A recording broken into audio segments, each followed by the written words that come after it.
Jack Kornfield, Après l'extase, la lessive. 4e partie, Nettoyer pour s'éveiller. Chapitre 11, Le mandala de l'éveil. De quoi ne tiens-tu pas compte? Étant entré dans le courant du Dharma, le pratiquant examine régulièrement son propre cœur et contemple. Voici la liberté déjà acquise, et voici les chaînes et les imbroglios dont je dois encore me libérer.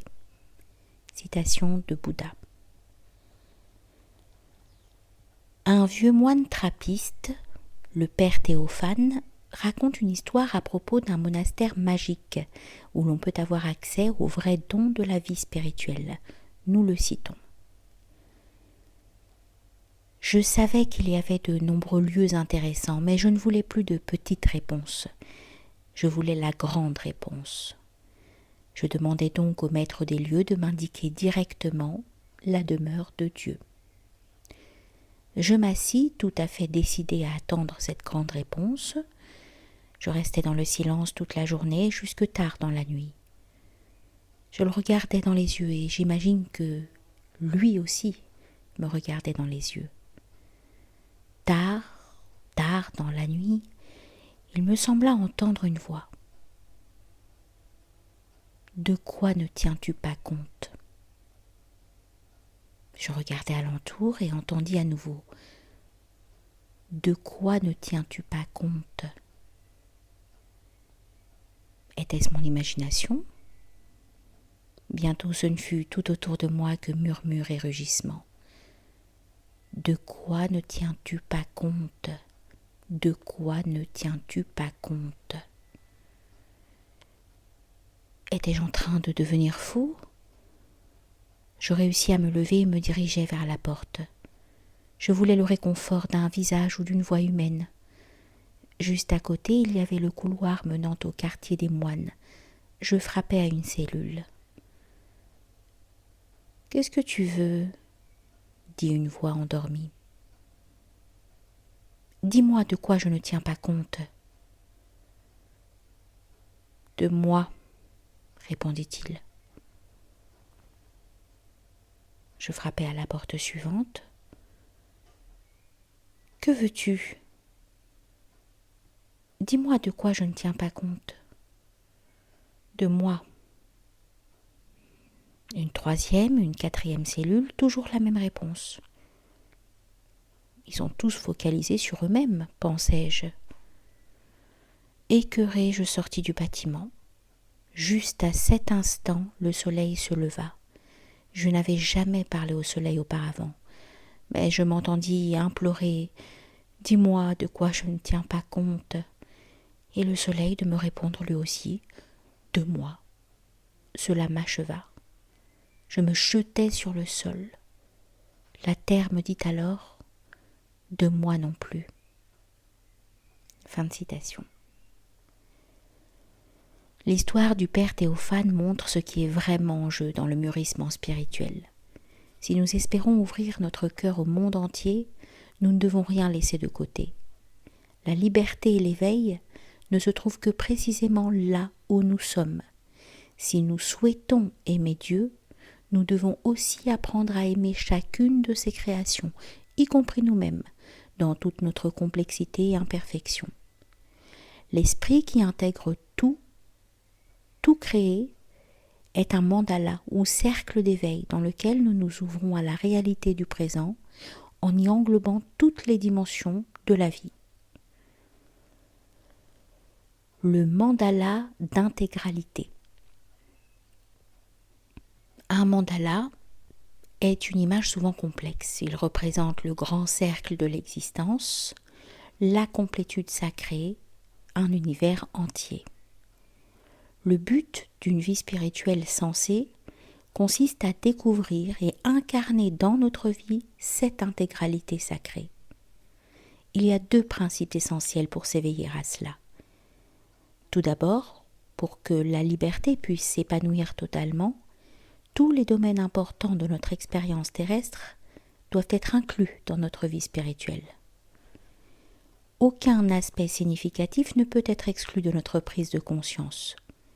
Les aînés bouddhistes disent qu'il faut cultiver les 4 fondements de l'attention sacrée vis-à-vis du corps, des sensations, de l'esprit et des principes qui régissent la vie.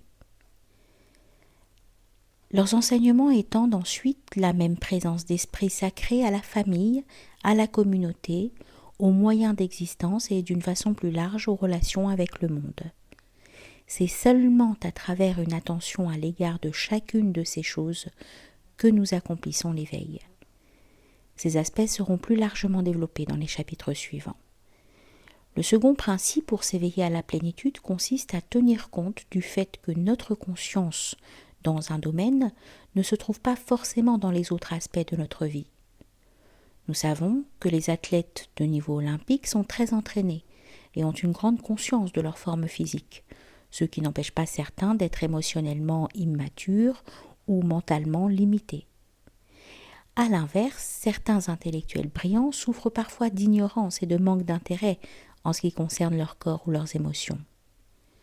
D'autres, conscients de leurs sensations et experts en relations humaines, peuvent être terriblement inconscients des systèmes de pensée et des croyances qui les enferment.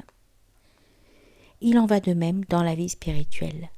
Certains maîtres de méditation, compétents pour naviguer au cœur des états d'expansion de la conscience, peuvent être troublés par le monde émotionnel et relationnel. Des nonnes ou des moines ayant une relation étroite avec Dieu peuvent avoir des rapports chaotiques, voire destructeurs avec leur famille ou avec leur propre corps. Les yogis et gourous, qui ont une stupéfiante maîtrise physique et contrôlent leur respiration et leurs pensées, peuvent avoir des croyances et des opinions irréfléchies, source de souffrance pour ceux qui les entourent. Les moines et les nonnes les plus mûrs, les maîtres de méditation et les pratiquants, découvrent un jour des facettes entières de leur vie dont ils n'étaient pas conscients. Pour de nombreux enseignants, c'est l'entraînement spirituel lui-même qui peut les avoir menés à négliger ou à renier leurs nécessités humaines fondamentales. Et tant que ces dimensions ne seront pas intégrées à leur pratique, ils souffriront inutilement de tous les maux, allant d'une santé fragile à des problèmes émotionnels. Chaque domaine encore non reconnu apporte avec lui de la souffrance, des conflits et des limitations. Gandhi disait « Dans la vie, on ne peut agir correctement dans un domaine alors qu'on est encore occupé à mal agir dans un autre. La vie est un tout indivisible. » Lorsque nous observons des aspects de notre vie que nous avons négligés spirituellement, nous y découvrons souvent un parti pris ou une peur sous-jacente. Nous croyons peut-être que le corps ou les relations, ou encore nos projets d'avenir, l'argent, la sexualité, la famille, la communauté, la politique ne sont pas d'ordre spirituel, mais sont au contraire des pièges dangereux et répugnants. Cette crainte érige des murs et isole notre cœur de la vie. Elle divise le monde de telle sorte que tel ou tel aspect est considéré comme dénué de sainteté. Nos expériences de réalisation demeurent alors compartimentées et incomplètes, comme des bonsaïs, magnifiques mais amputés. La vérité est que ces frontières intérieures doivent être dissoutes. Comme le montre l'histoire du père Théophane, c'est dans l'écoute profonde et honnête de tout ce qui a été craint ou délaissé que nous trouverons notre liberté. Et si nous ne nous décidons pas à ouvrir les yeux, ce qui a été négligé viendra nous chercher. Les facettes oubliées de nous-mêmes se manifesteront toutes seules, frappant à chaque fois plus fort si nous n'écoutons pas leurs plaintes. Ces voix, nous les entendrons enfin au cours de divorces, de dépressions, de maladies ou d'étranges défaillances.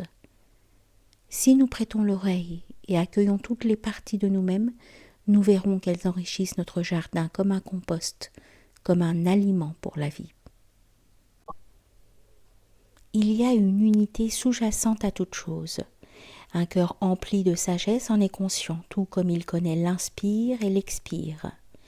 Chaque chose fait partie d'un ensemble sacré dans lequel nous existons. Au fond, tout est parfaitement digne de confiance. Nous n'avons pas à craindre les énergies de ce monde, ni aucune autre. Nous devons seulement redouter notre confusion à leur égard. Le maître zen Rinzai décrit un être vraiment sage comme étant celui qui peut entrer dans le feu sans se brûler, plonger dans l'eau sans se noyer, et s'amuser dans les 3 enfers les plus bas comme sur un champ de foire. Quelqu'un qui pénètre le monde des esprits et des animaux sans qu'il lui fasse du tort. Aucun des royaumes d'existence ne doit demeurer en dehors de notre pratique. Le maître de méditation Vimala Thakkar demande « Si j'aime la vie, comment puis-je rester en dehors d'un seul de ces domaines ?» Ainsi, sous l'influence de Gandhi, sa communauté travaille dans les plus pauvres villages de Gujarat en Inde, où elle fore des puits, développe l'irrigation et plante de nouvelles semences, tandis qu'elle-même, dans l'esprit de son ami et instructeur Krishnamurti, anime des retraites contemplatives à travers le monde. Ces méditations et prières ne séparent pas la pratique spirituelle de la politique, la compassion de la justice, la connaissance de soi des moyens d'existence. Tout ceci est pris comme un ensemble. Un langage spirituel adulte.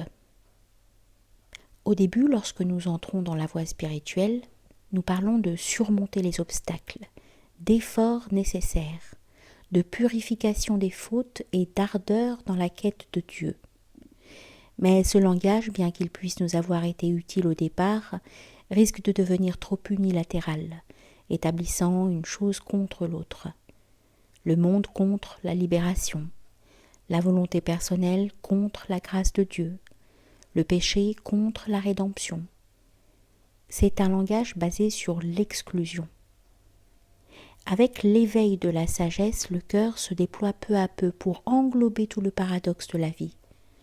Comme l'écrit Walt Whitman, « Je suis vaste, je contiens des multitudes ». Dans la maturité du cœur s'élève une perfection plus profonde qui ne s'oppose pas aux choses du monde, mais les embrasse toutes de sa compassion. Notre vie spirituelle est alors plus en rapport avec la miséricorde et la bienveillance qu'avec les conflits intérieurs et les luttes contre l'ego ou les péchés. Notre héroïsme devient maintenant un amour sans peur pour l'ensemble de la création, sans aucune exception. Nous pouvons être présents à ce que Zorba le grec appelait la totale catastrophe. Ce mûrissement est illustré dans la psychologie bouddhiste par un arbre vénéreux qui représente la souffrance du monde. Lorsque nous découvrons qu'un arbre dans notre environnement est toxique, notre premier geste est d'essayer de le couper, de le faire disparaître pour qu'il ne puisse plus nuire. À ce stade initial de la pratique, notre langage est celui du conflit. Peur du poison et des impuretés, effort pour déraciner et détruire ce qui est dangereux. Mais notre compassion s'approfondissant, nous prenons conscience que l'arbre fait lui aussi partie du réseau de la vie. Au lieu de le détruire, nous en arrivons à respecter cet arbre, en l'entourant cependant d'une barrière pour avertir les autres du danger, afin qu'ils n'en soient pas victimes. Notre langage a changé. Il est maintenant devenu celui de la compassion et du respect, bien plus que de la peur. Nos difficultés intérieures et extérieures sont désormais abordées avec miséricorde. C'est la seconde étape de la pratique. Enfin, notre sagesse s'approfondissant encore, nous réalisons que nos véritables problèmes et nos poisons sont nos meilleurs enseignants. Il est dit que l'être le plus sage partira à la recherche de cet arbre toxique pour en utiliser les fruits comme remède capable de transformer les souffrances du monde. Les énergies de passion et de désir, de colère et de confusion sont transformées en ardeur, force et clarté, porteuses d'éveil. Nous comprenons que c'est en faisant face aux souffrances réelles du monde que notre liberté et notre compassion les plus profondes se révèlent. Ce que nous appelions poison est maintenant reconnu comme un allié pour notre pratique. Cette liberté grandissante du cœur nous donne le courage de nous interroger, de clarifier, d'affiner pour nous-mêmes les enseignements que nous avons ingurgités d'un coup. Nous évoluons d'une croyance en des idéaux à la découverte de la sagesse qui émerge de notre propre expérience. Nous obtenons une compréhension directe de ce qui alimente et soutient la liberté. Maintenant, nous pouvons enfin voir et connaître par nous-mêmes. Avec la maturité, nous nous libérons de notre langage unilatéral de départ. Nous passons au-delà des idées simplistes de bien et de mal, de bon et de mauvais. Désormais, le monde n'est plus une bataille entre le blanc et le noir, le pur et l'impur. Il ne s'agit plus d'un arbre vénéneux à abattre ou à faire disparaître. Notre vision du sacré intègre maintenant la complexité, le paradoxe, l'ironie et l'humour. Le cœur devient clair, capable de comprendre le monde plutôt que de se battre contre lui, capable de récolter le fruit de l'arbre toxique plutôt que de déraciner celui-ci. Avec notre clarté grandissante, nous comprenons le langage du non-attachement et de la renonciation d'une façon nouvelle. L'attachement est la cause de la souffrance, enseigne le bouddhisme. Il est plus facile pour un chameau de passer par le chat d'une aiguille que pour un riche d'entrer au royaume de Dieu, déclare Jésus. En fait, l'attachement et l'avidité sont cause de souffrance. Mais un enseignement sera plus complet et plus mûr s'il reconnaît qu'il existe un attachement malsain et un attachement salutaire. Une mère doit montrer un attachement profond et naturel envers son enfant, sinon l'enfant sera blessé et souffrira. Un employeur peut aussi être attaché de façon salutaire au bien-être de ses salariés. En apprenant à distinguer ce qu'est un attachement douloureux de ce qui ne l'est pas, nous devenons plus lucides quant au sens de l'engagement. Un engagement sage envers une relation exclusive, la vertu, la prière, la méditation, Dieu ou une voie sacrée devient l'expression de notre liberté intérieure beaucoup plus qu'une limitation. Le renoncement apporte la liberté non pas parce que nous abandonnons des choses, bien qu'en fait il en soit ainsi, mais parce que nous abandonnons la saisie et la possessivité et lâchons la peur, la colère et l'illusion qui étreignaient nos cœurs. De la même manière, le non-attachement et la sagesse discriminante se réunissent en un ensemble. La sagesse discriminante peut poser des limites, dire oui, dire non, se dresser pour la justice et agir avec compassion. Elle devient l'expression intrépide et non égotique d'une absence d'attachement pleine de sagesse. Avec la sagesse discriminante, nous agissons sans saisie ni agressivité. Nous cherchons à dire la vérité et à accomplir le bienfait de tous les êtres. Au cours de notre évolution sur le chemin spirituel, le désir et la passion sont eux aussi compris d'une manière nouvelle. Comme l'écrivait William Blake, « Ceux qui franchissent la porte du ciel ne sont pas des êtres dénués de passion ou les ayant réprimés, mais des individus ayant cultivé une compréhension de ces passions. » Au lieu de condamner tous les désirs, nous les abordons avec sagesse et sensibilité. Nous voyons alors le monde comme un jeu de désirs, et la différence entre ceux qui sont sensés et insensés devient évidente. Certains désirs sont cause de souffrance, mais d'autres, comme les besoins naturels, d'amour familial, de nourriture et de refuge, sont salutaires. Le désir d'apprendre, de comprendre, de servir Dieu peut nous aider à atteindre l'éveil. De ce fait, nous en arrivons à respecter la passion et l'ardeur comme des énergies humaines pouvant certes être associées à la contrainte et la saisie, mais également être dirigées vers l'engagement et l'intégrité de l'être. Ces énergies ne sont plus des péchés mortels à craindre, elles sont transformées en remèdes pour l'éveil. Nous sommes capables de rester dans le monde sans être emportés par lui, d'utiliser les énergies de la vie pour enseigner et éveiller partout où nous allons. Même Socrate, qui menait une vie très frugale et simple, aimait aller au marché. Quand ses étudiants lui demandaient pourquoi, il répondait « J'aime aller voir toutes les choses sans lesquelles je suis heureux. » Les fastes d'Athènes n'étaient pas ses ennemis, et sa sagesse pouvait se mouvoir parmi eux avec un plaisir imperturbable. Un cœur mûr nous aide à travailler même avec les forces de la colère et de la haine. Nous apprenons à distinguer la colère de la souffrance plus profonde qu'est la haine. Nous comprenons que toutes deux sont des énergies puissantes. Ainsi, lorsque Shantideva, le sage bouddhiste, nous avertit que 1000 ayons d'actes bénéfiques seront détruits par un instant de colère, nous ne saisissons pas complètement la réalité de cette affirmation. Parfois même, la colère a du bon. Le Dalai Lama, avocat passionné de la non-violence, admet que bien que la colère soit dangereuse, il puisse aussi y avoir une colère positive, tempérée par la compassion et le sens des responsabilités, capable d'agir comme une force, conduisant à une action rapide et utile. Si nous haïssons et craignons notre colère, nous allons perpétuer la bataille. Notre tâche consiste à comprendre et transformer ces énergies en clarté et en force. La voie du milieu. Ce vocabulaire d'une compréhension plus large montre comment le cœur s'assouplit et se sensibilise.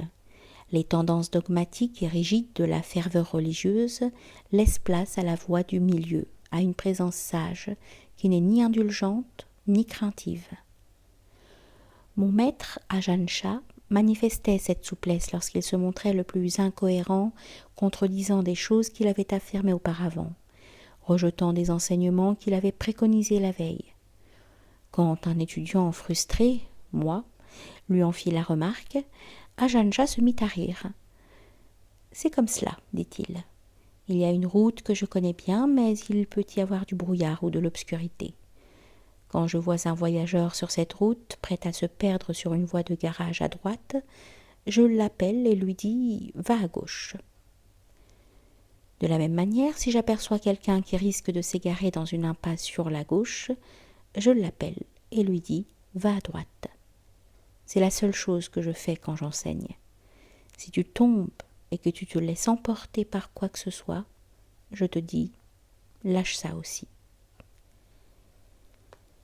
La voie du milieu embrasse les opposés. Elle repose entre eux et reconnaît les deux vérités sans se laisser prendre ni par l'une ni par l'autre. Ainsi, nous voyons que d'un côté la vie humaine est souffrance, avec un enchaînement inévitable de pertes culminant dans la maladie, la vieillesse et la mort, mais d'un autre côté elle est aussi une grâce, emplie de dons et de bénédictions, exprimant une beauté divine. Notre réelle souffrance peut être considérée comme une grâce nous conduisant à la compassion, à l'abandon et à l'humilité. Le fait de s'éveiller dissout les étiquettes que nous avons collées sur notre expérience. Dans un cœur rempli de sagesse, toutes les notions par rapport à nous-mêmes, individus aux prises avec l'illusion au Bouddha, pécheurs au Fils de Dieu, se défont. Oui, un cœur sage connaît la dimension de l'égoïsme et du péché, mais il comprend aussi notre humanité dans une réalité plus large, celle de la bénédiction originelle et de la bonté fondamentale. Il demeure dans notre nature divine, notre nature de Bouddha. Grâce à cette compréhension, nous pouvons mieux aborder les enseignements spirituels qui nous disent de détruire les attitudes centrées sur nos propres satisfactions. Nous pouvons les équilibrer avec la nécessité d'encourager l'amour de nous-mêmes, comme l'enseigne le Bouddha dans le Samyutta Nikaya. Nous le citons. Vous pouvez chercher dans les 10 dimensions de l'univers et ne pas trouver un seul être plus digne d'amour et de bienveillance que vous-même. Fin de citation. Nous devons parfois nous défaire de notre ego, mais parfois ce sont notre haine et notre mépris de nous-mêmes qui posent problème. Dans ce cas, la guérison et la libération de notre cœur ne peuvent se faire qu'à travers l'amour de cet ego que nous avons rejeté. La sagesse du cœur apporte la compassion à l'imperfection elle-même. Une étude sur les thérapeutes blessés a été faite à l'université de Stanford.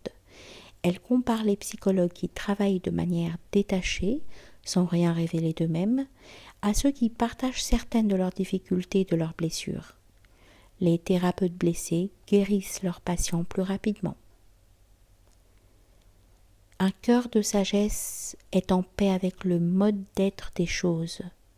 N'étant plus en conflit avec le monde, nous nous détendons sans nous y perdre. Les qualités saintes de compréhension, d'humilité et de patiente attention sont nos dons. Notre corps, notre parole et notre esprit deviennent, à l'image du Tao, satisfaits du changement des saisons. Nous devenons l'amour que nous avons cherché. Et dans cet amour, nous sommes aussi ramenés à nous-mêmes. L'enseignant zen Edward S. Brown est l'auteur de nombreux livres de cuisine inspirés du zen, dont The Tassajara Braid Book. Tout en décrivant ses pratiques culinaires, il parle des vérités du cœur. Nous le citons. Lorsque pour la première fois je commençais à cuisiner à Tassajara, j'eus un problème. Je n'arrivais pas à ce que mes biscuits sortent comme ils auraient dû. J'avais suivi une recette et tenté des variantes, mais rien n'y faisait. Ces biscuits n'étaient pas comme il fallait. Dans mon enfance, j'avais fait 2 sortes de biscuits, l'une à partir des biscuits et l'autre avec des Pillsbury. Pour les biscuits, il fallait ajouter du lait au mélange, puis, avec une cuillère, laisser couler la pâte dans la poêle. Il ne fallait même pas en faire des galettes. Avec les Pillsbury, les biscuits étaient dans une sorte de boîte en carton. Vous donniez un coup sec sur la boîte au coin de la table et elle s'ouvrait d'un coup. Ensuite, vous tordiez la boîte pour qu'elle s'ouvre plus et jetiez les biscuits déjà prêts dans une poêle à frire. J'aimais vraiment ces biscuits, Pillsbury. N'était-ce pas ainsi que devaient être les biscuits ? Les miens, eux, ne sortaient pas bien. Il est étonnant et stupéfiant de voir les idées que nous avons à propos du goût que doivent avoir les biscuits ou de la forme que notre vie doit prendre. En comparaison avec quoi ? Des biscuits Pillsbury en boîte ? Au diable tout cela. Les gens qui mangeaient mes biscuits en vantaient les qualités, les dévorant les uns après les autres. Mais pour moi, ces très bons biscuits n'étaient pas comme il fallait. Un jour, enfin, je remis les choses à leur juste place. Je m'éveillai. Pas comme il faut. Par rapport à quoi ? Oh, fichtre ! J'avais passé mon temps à essayer de faire des biscuits Pillsbury en boîte.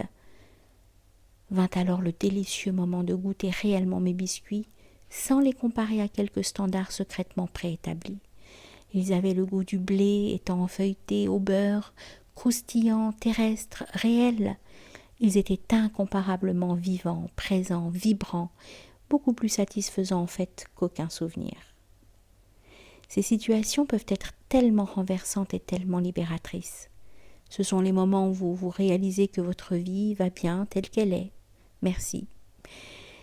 Seule une comparaison insidieuse avec un produit magnifiquement préparé et joliment emballé peut la faire paraître insuffisante.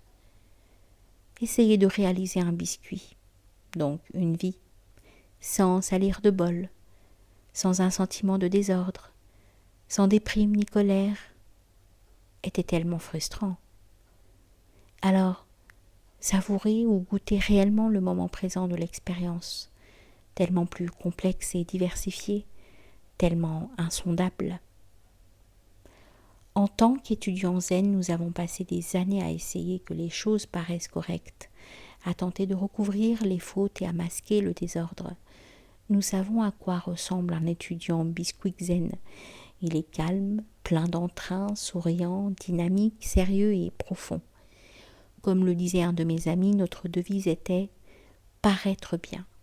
Nous l'avons tous fait, essayant d'avoir l'air d'un bon mari, d'une bonne épouse ou de bons parents, essayant d'atteindre la perfection, essayant de faire des biscuits Pillsbury. Bon, au diable tout cela. Réveille-toi, sens l'odeur du café. Que dirais-tu de quelques bons vieux biscuits faits maison, les biscuits du présent ? Fin de citation. Quand nous acceptons notre place dans le mandala d'intégralité, nous revenons simplement là où nous sommes. Et là, nous découvrons la joie, le bien-être, la simplicité, le courage et ce que T.S. Eliot nomme la liberté de se soucier ou de ne pas se soucier.